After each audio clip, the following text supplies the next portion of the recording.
হবে, মূল্যায়ন করা হবে কেন্দ্র কর্তৃক। যদি স্বল্প সংখ্যক সদস্য সংগ্রহ হয় তাহলে সেই থানা বা মহানগর বা ওয়ার্ডকে দুর্বল কমিটি হিসাবে ট্রিট করা হবে।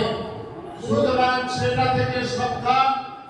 আপনারা এই সদস্য ফর্ম আপনারা দ্রুত ফিল আপ করার জন্য উঠে পড়ে লাগুন এবং সংগ্রহ করুন।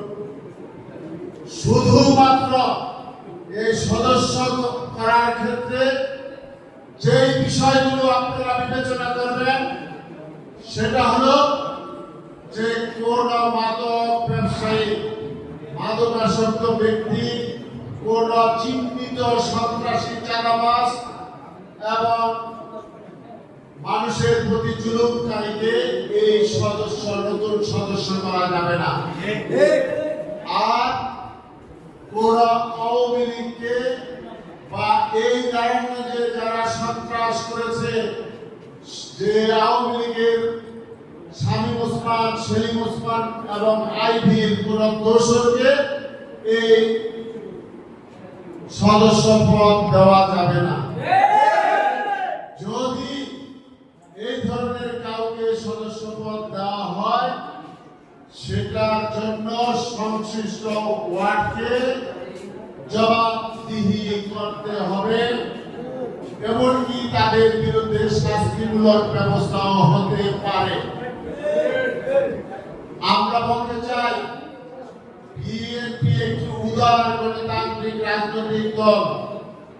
এই দলের মূল যে বক্তব্য আছে সেই বক্তব্যের মধ্যে যারা সদস্য হবেন এই সদস্য হওয়ার পরে একটা হলফনামা দিতে হবে।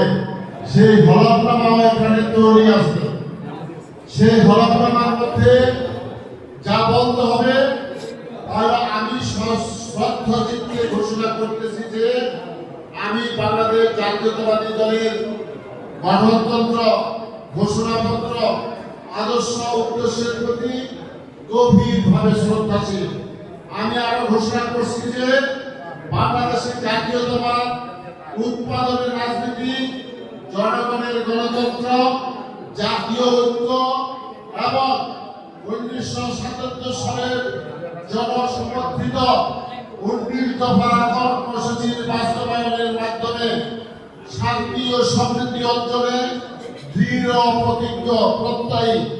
আমি কখনো দুর্নীতিকে প্রশ্রয় দেব না। আমাকে বাংলাদেশ জাতীয়তাবাদী দলের সদস্য হিসেবে গ্রহণ করার জন্য আবেদন করছি। এই ফর্মের মধ্যে স্বাক্ষর করতে হবে। সুতরাং যারা সদস্য হবেন এই কথাগুলি যারা মানবেন, যারা মনে প্রাণে বিশ্বাস করবেন, তারাই শুধু এই দলের সদস্য হতে পারবেন। এইগুলি যারা মানবেন তাদের সদস্য হওয়ার ক্ষেত্রে কোন প্রকার প্রতিবন্ধকতা নাই। আমরা বলতে চাই বাংলাদেশে গত কয়েক বছরে 2 কোটি নতুন ভোটার হয়েছে, যাদের মধ্যে বেশিরভাগ ছাত্র এবং যুবক। তাদের সদস্য করার ক্ষেত্রে আমাদের এই কমিটিদেরকে আমি বিশেষভাবে অনুরোধ করছি। আমি বলতে চাই আমার এই নারায়ণগঞ্জ মহানগর বিএনপি গত 15 বছর আন্দোলন সংগ্রামে বাংলাদেশে সবচেয়ে বলিষ্ঠ ভূমিকা পালন করেছে। আমাদের নেতা কর্মীদের বিরুদ্ধে দর্জন শত শত মামলা দেওয়া হয়েছে। আমি সহ আমার সদস্য সচিব সহ আমাদের এখানে যারা উপস্থিত আছেন, সামনে যারা উপস্থিত আছেন, অনেকেই দীর্ঘদিন বারবার কারা নির্যাতিত হয়েছে। অনেক সময় এই গত ফ্যাসিস্ট সরকার কর্তৃক মৃত্যুর সম্মুখীন হয়েছে। বিভিন্ন প্রকার প্রতিবন্ধকতার পরেও আমরা এই দলকে নেতৃত্ব দিয়ে এই স্বৈরাচারের পতন ঘটিয়েছি।